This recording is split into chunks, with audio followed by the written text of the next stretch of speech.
Welcome, everybody, to the new episode of the weekly gaming news roundup. I'm Chris, and I'm here to tell you all the latest and greatest that has happened in the world of Xbox over the last few days. So, if you're ready, let's jump straight in. So, first up, we have the new additions for the Xbox Game Pass lineup in April 2025, specifically the first half of the month. The big headliner for this is, of course, Xbox's own first party game, South of Midnight, which is a new action adventure game from Compulsion Games. This game has you exploring the mythos and creatures of America's deep south modern folklore. The reviews for this game dropped just yesterday, and what is clear so far is that this game should have a visual and emotional impact on those who decide to get invested. For those who are interested in this game, it will be dropping on April 8th for those on Game Pass Ultimate and PC, for PC gamers, cloud, and Xbox Series X and S. And for those players who purchased the premium edition, well, you're already jumped into this game as it launched yesterday. Also joining the service this month is the Ultimate Edition of Borderlands 3. This is the version of the game that comes with all the campaign add-ons, the director's cut content, and all the cosmetic packs. As with previous Borderlands games, the entire point of this is to run, gun, and pick up loot and just replace your guns with even better guns from its variety. The big difference, of course, is the sheer volume of planets that is available to visit in Borderlands 3. If you're going to jump into this game, you're probably looking at potentially 100 plus hours worth of content. So if a new FPS is what's up your street, then do jump in. That joined the service yesterday on April 3rd for Game Pass Ultimate, PC Game Pass, and Game Pass Standard. Also joining the service next week is Diablo 3 Ultimate Edition. This is the version of the game that includes both Diablo 3 and the Reaper of Souls expansion set. If you're a person who first jumped into Diablo using Diablo 4, then this is a great opportunity for you to experience the past of the series. And you never know, later this year you may even get Diablo 2 join the service. This joins the service on April 8th. Also joining the service as another Day 1 edition is Commandos Origins, dropping April 9th. The description in this game reads that they revisit the 6 iconic commandos from the original series, and you can witness elite stealth tactics play using your team's unique abilities and execute complex strategies and combine your forces in 2-player co-op multiplayer. Also joining the service on Day 1 on April 10th is Blueprints, joining Game Pass Ultimate and PC Game Pass. This game states that it welcomes you to Mount Holly, the mysterious manor with shifting rooms. The Blueprints is a genre-bending, atmospheric architectural adventure where you explore an ever-changing manor, 45 shifting rooms. Discover secrets and mysteries in a house you build one room at a time. As you discover more with each passing day, the question is asked, can you find the rumored Room 46? I guess we'll have to wait and see. Also joining the service for those on standard or PC for games that are already in the service as Ultimate subscribers, you have Hunt Showdown 1896, All You Need Is Help, Wargroove 2, and Still Wakes the Deep. All You Need Is Help, Still Wakes the Deep, and Wargroove 2 all dropped yesterday on April 3rd, with Hunt Showdown dropping April 15th. Another addition to the April lineup that was announced after this article is Grand Theft Auto 5 is returning to the Game Pass service. I believe it's the first time this drops on the PC Game Pass side, so if you're looking to get into Grand Theft Auto 5 as a hype up for the potential release of Grand Theft Auto 6 later this year, then you can do so on April 15th. Games that are leaving the service, however, on April 15th are Botany Manor, Coral Island, Harold Halibut, Homestead Arcana, Kona, Oaks Must Die 3, and Turbo Golf Racing. So if any of those games are ones you want to jump into, be sure to jump into by the end of next week to get in some game time. Next up, we have the Asus ROG Ally handheld Tease. So earlier this year, we found out that Xbox was in fact teasing an OEM handheld Xbox console to be released later this year.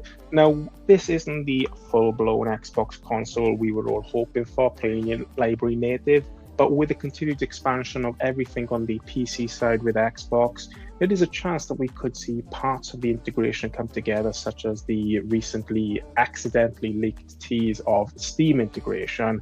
But the confirmation we got this week is it is indeed Asus who are making this device. It's very much likely this is the ROG Ally 2, and we see just from that little picture there of fresh look, more capacity, faster speeds, and most likely better processing. I guess we won't have long to wait before Asus reveal the official look at the ROG Ally 2, but fully expect Xbox branding all over and potentially integration of some free Xbox Game Pass Ultimate for those buyers of the console. Next up, we have the Doom The Dark Ages previews. So this is a hotly anticipated game dropping on all major platforms on May 2015, I believe May 15th.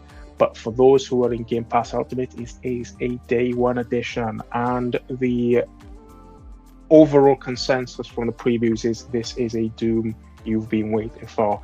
No longer do we have the running and gunning of Doom 2016 or the agility, fast movement of Doom Eternal. This is very much a stand and fight using a mixture of medieval weapons along with some brutal guns to mow your enemies down where they stand. Many have stated compliments towards the addition of the razor shield that you see in the image right there.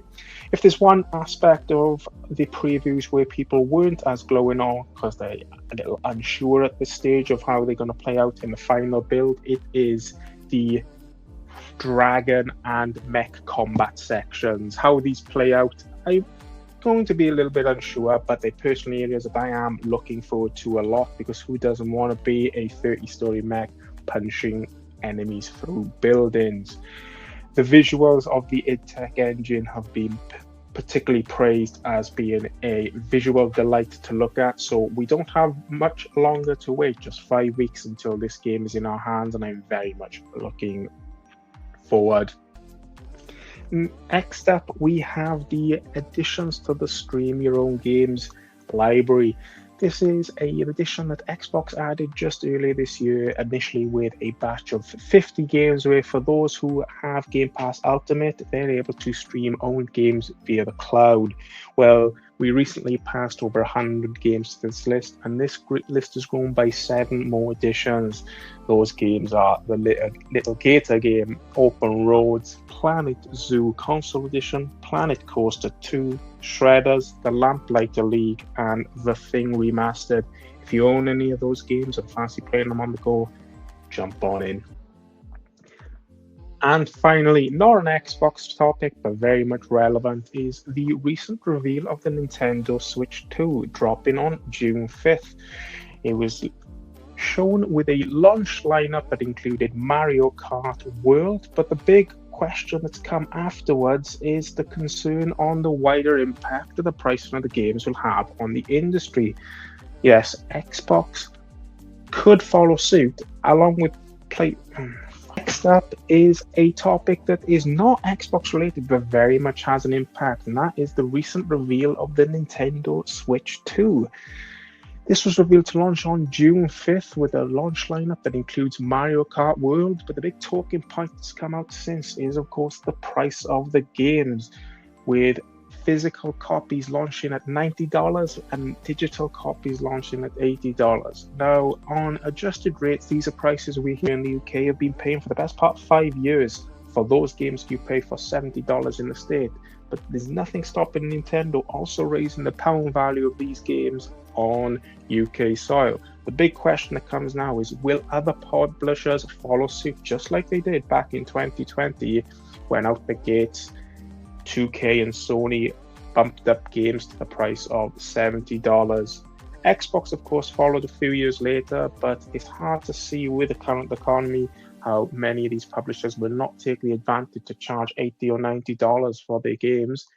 And don't be surprised if something like Grand Theft Auto tries to justify a $100 price tag later this year. Let's see if this gamble pays off for Nintendo. I guess we'll see come July, after around a month of the initial sales. And with that, guys, that is the end of this week's video. I hope you've enjoyed the content in this very first episode. If you did, please do hit the like button on this video. And if you would like to hear more of this in the future, then please do hit subscribe. I'll look to publish these videos weekly to bring everything to you in a one-stop shop in case you haven't had the chance to catch up that day. But for now, I hope you all have an excellent weekend, and I'll catch you all soon. Bye.